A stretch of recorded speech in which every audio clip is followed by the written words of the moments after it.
Throughout much of human history, famine, pestilence, and war have sent people seeking the comforts of religion, from the religious processions of Europe during the 14th century Black Plague to the sharp uptick in church-going in America during World War II. It's often been the case that the more terrifying times are, the more prayerful communities become. The idea here, back to my words, not the words of the story, that traditionally difficult times, scary times, times that feel out of control have led a lot of people to find comfort in religion. Well, the numbers don't seem to be backing that up this time.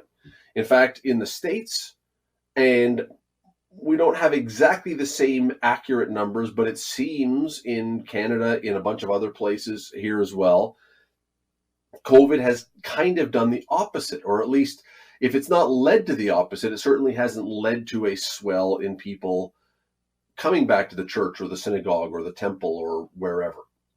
Why not? Let me bring in David Haskell. He is from the Wilfrid Laurier University, Associate Professor of Digital Media and Journalism and Religion and Culture. He joins us now. David, thank you for this. Appreciate this. Yeah, it's my pleasure. Thanks for having me on.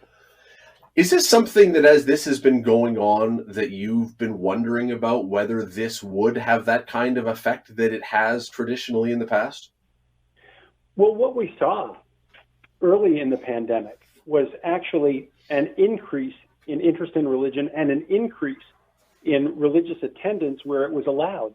So that does coincide with what we've seen historically, where when there's been tragedy or conflict in the world, that it leads people back to religious sources.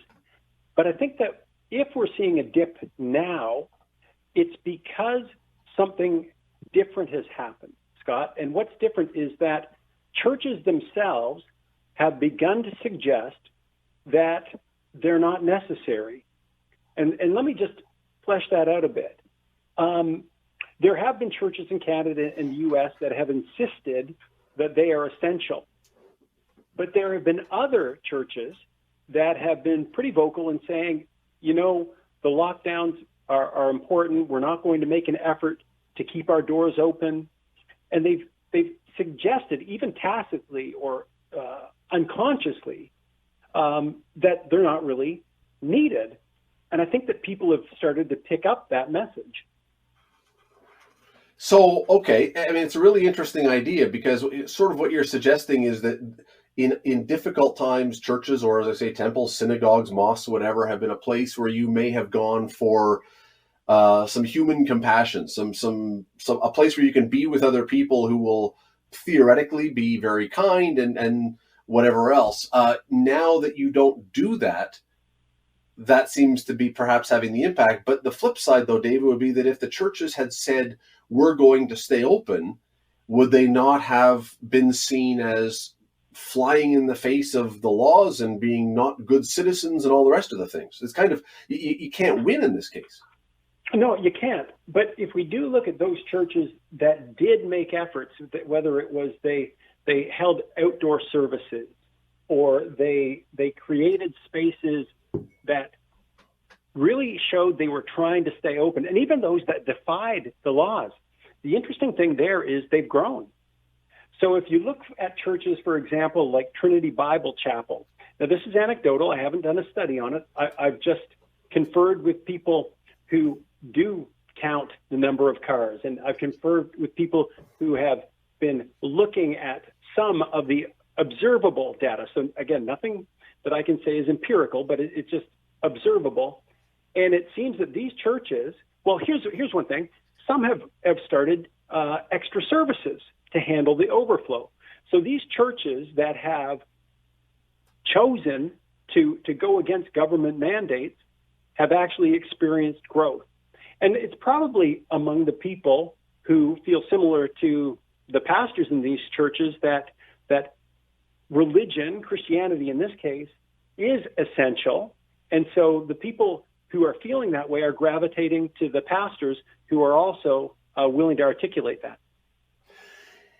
There is an irony, though, in this, that then, as I said a moment ago, that if you decided that you were going to follow the rules, because you felt you were being a good citizen, you may actually be hurting yourself if you are a religious institution. Whereas if you stood up against the rules, you may have benefited yourself, if benefiting yourself is counting the numbers. Right. And again, this is the difficulty, isn't it? It's not like there's a clean path through this. It's very difficult to negotiate. What we can look at some data though. So if we look at data out of the United States, for example, those Christians, and I'm using Christian data because it's the largest pool we have. Gallup did a poll and they asked about mental health during COVID. And they found that among Americans, the only Americans to experience at least equal mental health or better mental health over the pandemic were those that attended church personally. And that certainly does give credibility to the argument that church was an essential service. And it's something that those people who were opening the doors, these pastors, they could point to as vindication. You see, we were actually catering to the mental health of people. So that's an interesting argument.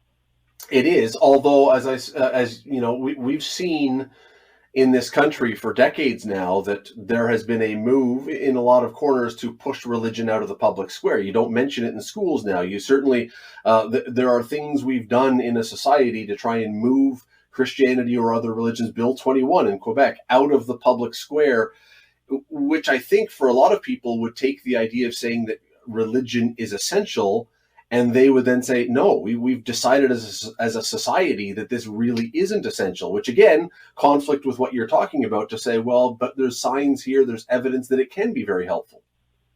Oh, it is.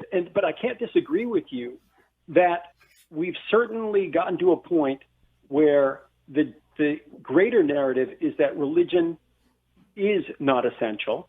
But from a psychological, a sociological point of view, for those who do continue to say it is essential in my life, well, those people are experiencing greater mental health. This is apart from the social good that they do. And this is something that Reginald Bibby has looked at as well, right? As society becomes more secular, it also becomes less altruistic. If you want to look at those societies that are most secular, you go to Scandinavia, for example. It also has the lowest levels of charitable giving. So it's an interesting dichotomy. We actually push religion, and in particular Christianity, to the fringes at our peril in terms of social good. Do you think that it would have registered at all or gained any traction if churches, rather than simply closing their doors, or rather than simply saying, no, we're not going to close our doors, too bad, if they had used or said what you said, that there is a mental and emotional component here that we are serving a need? Because I think what I heard usually was one of the two extreme examples, but not saying why the doors were staying open. Yeah, I think that they did need to articulate that better. They also needed to be a little bit more sure of their own causes. And so you know that I study church growth and decline. And one of the things that leads to decline is that the leadership of churches looks a lot like the rest of society. So there really is something to be said for a religious leader who is willing to take a brave stand. Even stands that are a bit countercultural, well, actually, when they are countercultural, have an attractive quality. So I guess one way to put it would be to say that if a pastor is a shepherd, most of the pastors we have in Canada look more like sheep. And so as a result, people are not really gravitating to that kind of leadership because it's not leadership. And one area we could look at, I suppose, is we've just had people who have lost their jobs because of, in many cases, their religious conviction. They haven't been vaccinated because of religious conviction. At my own university, Wilfrid Laurier, hundreds and hundreds of students have been deregistered because they chose not to follow the vaccine mandate.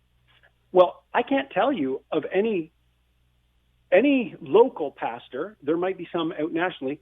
I guess there's one local pastor. My point would be very few pastors have said anything about this at all. So here are people who have been disenfranchised. They literally have lost the ability to pay for their meals, and most pastors have said nothing about this. This is an incredible injustice. Despite where you fall on the vaccine mandate, these people have been fired. These students have been expelled, and yet pastors stay silent. I think that sometimes when you endeavor to follow the culture too closely, what would Jesus say? He'd say, when salt loses its saltiness, it's no longer useful.